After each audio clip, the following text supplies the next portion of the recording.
Vamos na sequência. Na aula passada, falamos do ato de império, do ato de gestão, o ato de mero expediente. Agora, olha só. O que vem a ser o ato geral e o que vem a ser o ato individual? Cuidado, porque muitas vezes o nome pode lhe induzir a erro. O ato geral é aquele em que os destinatários são indeterminados. No ato geral, eu tenho destinatários indeterminados. E aí você pergunta, mas Barbieri, como assim? Eu não sei. Eu tenho certeza que todos aqueles que se encaixarem naquela situação sofrerão, por exemplo, os efeitos do ato. Sofrerão, por exemplo, uma restrição. Se você perguntar para mim se eu gosto de pescar, eu não sei nem o que é isso, mas tem gente que gosta. Imagine que nós temos um período nesse ano em que a pesca foi proibida por uma razão extraordinária. Aí vem um sujeito lá da Alemanha para pescar no Brasil, quando aqui desembarca, fica sabendo dessa situação extraordinária e da proibição da pesca por aquele período. Eu não consigo prever quantos serão atingidos por aquele ato, mas eu posso lhe garantir que todos que estiverem na mesma situação, todos que estiverem no mesmo contexto fático, sofrerão com os efeitos, terão a incidência daquele ato. Então, no ato geral, eu tenho nada mais, nada menos do que destinatários indeterminados, desconhecidos. Mas, claro, quando todos estiverem naquele contexto, naquela situação, incidirá a produção do efeito será a mesma, idêntica para todos eles. Fácil. O ato individual, muita gente já fala, não, o ato individual é para um só. Não. O ato individual, os destinatários agora são conhecidos, os destinatários são determinados. Mas se o ato é individual, por que você está falando no plural? O ato individual, ele pode se destinar a um único ser, a um único indivíduo, como também posso destiná-lo a vários indivíduos, porém, sempre todos conhecidos. Eu olho para um, olho para alguns, mas conheço todos. Então, vamos supor que eu vou promover hoje o Jefferson. O Jefferson será promovido, o servidor público vai ser promovido. Um único indivíduo, determinado, ato individual. Mas espera lá, será que eu também não posso promover Jefferson, a Camila, a Fernanda, o Paulo e o Fábio? Posso também, mas o ato continua sendo individual? Continua, porque todos eles são determinados, os destinatários são conhecidos. Então, no fundo, a grande diferença entre um ato geral para um ato individual, qual é? No ato geral, destinatários indeterminados. Ato individual, destinatário determinado ou destinatários determinados. Pronto, é só isso que nós temos a diferenciar um do outro. Cuidado, porque o CESP gosta de pegar o ato individual e utilizar dele como se fosse sempre para um único indivíduo, um único destinatário. E agora você não cai mais nessa pegadinha. Vamos para frente. Pronto. Pode largar a caneta, dá uma espreguiçada aí, fica relaxado, porque nesse momento são os atos, talvez, mais importantes. São aqueles em que a cobrança é muito maior. E por isso nós vamos tomar aqui um tempo interessante para lhe explicar todos os desdobramentos, como isso já foi cobrado. Então, se você for resolver provas do passado, você vai ver que o gabarito era outro e qual é a compreensão moderna sobre o tema. Ato simples, ato composto, ato complexo. O que eu quero saber dentro de ato simples, composto e complexo? A quantidade de vontade. Quando eu falo de vontade, é igual a órgão. A quantidade de órgão ou a quantidade de órgãos que são necessários para que aquele ato produza todos os seus efeitos. Então, pera lá. Ato simples, ato composto e ato complexo, nada mais, nada menos, é um estudo, é uma relação do número de vontade ou de órgão necessários para que o ato exista, seja válido e produza os efeitos. Então vamos lá. No ato simples, você puxa uma flechinha e coloca uma vontade barra um órgão, uma vontade barra um órgão, fará com que ele exista, seja válido, respeite todos os requisitos da lei e produza seus efeitos. Então eu, servidor, pego lá, realizo um ato e com a minha única vontade, esse ato existe, é válido e produz efeitos. Você fala, nossa, beleza. Então no ato simples, um único sujeito, um único órgão, a manifestação de uma única autoridade resolve de cabo a rabo. O ato vai existir, terá validade e eficácia, produzirá efeito.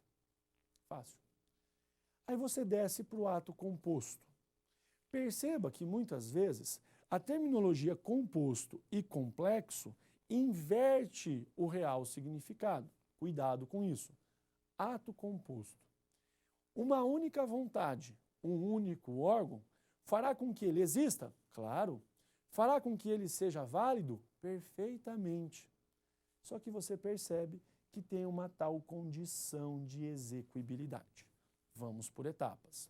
No ato simples, uma única vontade, um único órgão para ele existir, ser válido e produzir efeitos. Já anotou? Ato composto.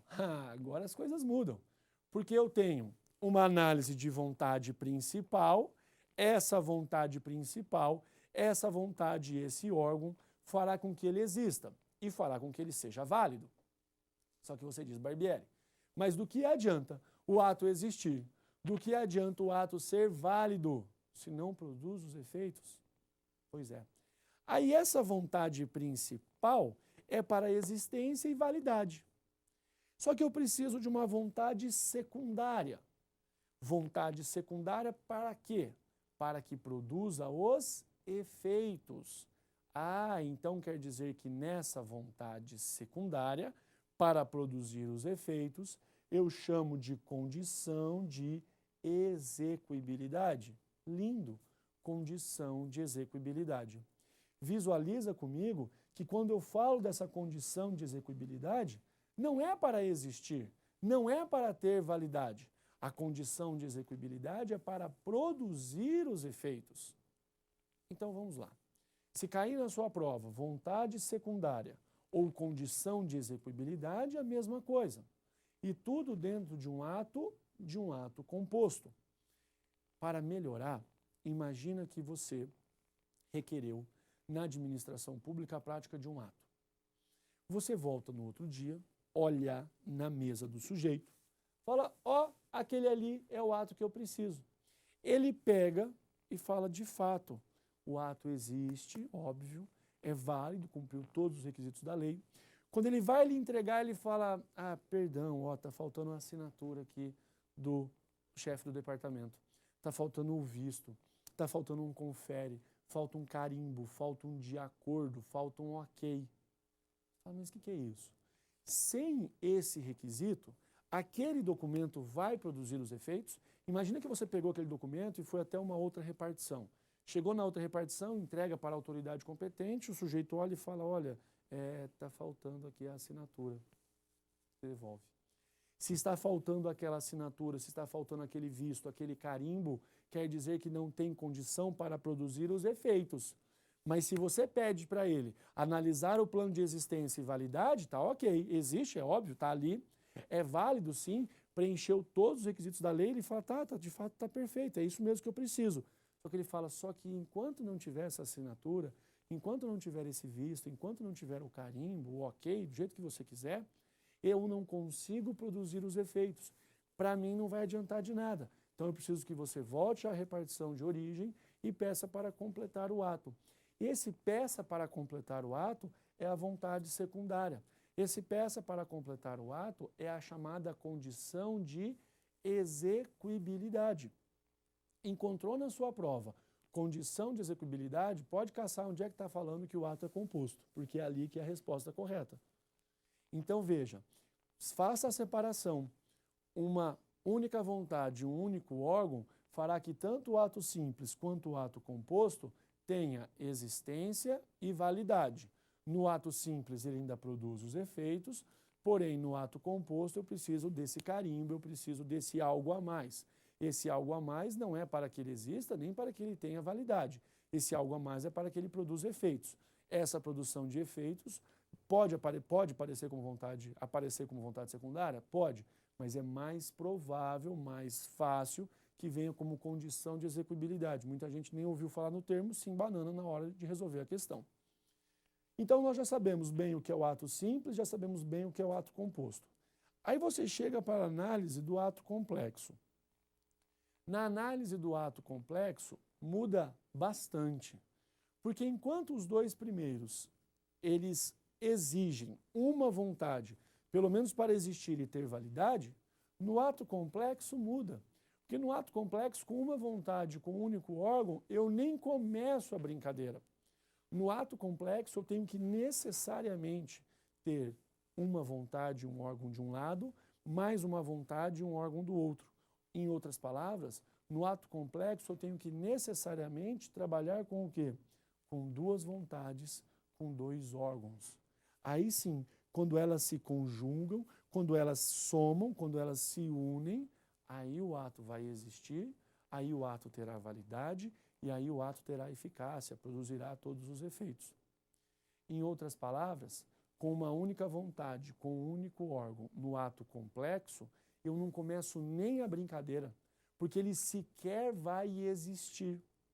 Viu como é diferente? No ato simples e no ato composto, um único órgão, uma única vontade, já é o suficiente para que pelo menos existam e tenham validade. O ato simples, então, perfeito, já produz efeitos, está pronto e acabado. No ato composto tem esse asterisco, tem esse algo a mais, tem a condição de execuibilidade. Como diz uma vez um aluno, professor, esse plus é a mais. Eu falei, ótimo, é por aí mesmo que nós temos que caminhar, um plus a mais. No ato complexo muda. No ato complexo, eu preciso de duas vontades, que é a mesma coisa que eu trabalhar com dois órgãos. E aí tem um macetinho, pronto. Agora que você já entendeu, anota o macete. Atualmente, atos que exijam de alguma forma uma confirmação são considerados complexos. Vou repetir.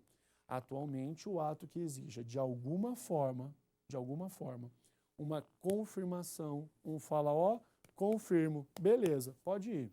Epa, esse ato não é mais composto, esse ato agora é complexo. Você fala, como assim, Barbieri? Qual é a ideia dessa confirmação? Esse é o capítulo que eu sugiro, né, com toda humildade, com todo respeito, que você não faça a análise pela professora Maria Silvia Zanella de Pietro. Porque nesse ponto, a professora Maria Silvia, ela é uma posição minoritária. E se você estuda por essa posição, FGV, CESP, FCC, você vai se dar mal, você vai errar. E agora, para piorar, o Supremo Tribunal Federal veio e jogou uma pá de cal em cima da história. Então é muito mais uma discussão que não tem mais sentido, porque antes ainda existia um debate. O indivíduo é servidor público, alcançou 70 anos de idade. Você, servidor público, alcançou 70 anos de idade, o que você faz? Você apaga as velhinhas e já sai correndo, se possível for, com andador, se possível for, ou do jeito que der, para casa. E toda a sua documentação vai para quem? Toda a sua documentação vai para o Tribunal de Contas. O Tribunal de Contas recebe, fala que beleza, aposentadoria compulsória, doce, fino, é isso mesmo, 70 anos de idade, confirma. Quando ele confirmou a sua aposentadoria, você fala, opa, confirmação é ato complexo. Então tá bom. Na nossa próxima aula eu volto para lhe demonstrar os efeitos disso e a análise para ser ministro do STF, ministro do STJ, ato composto ou ato complexo, tá bom? Um grande abraço para você, fica com Deus e até lá.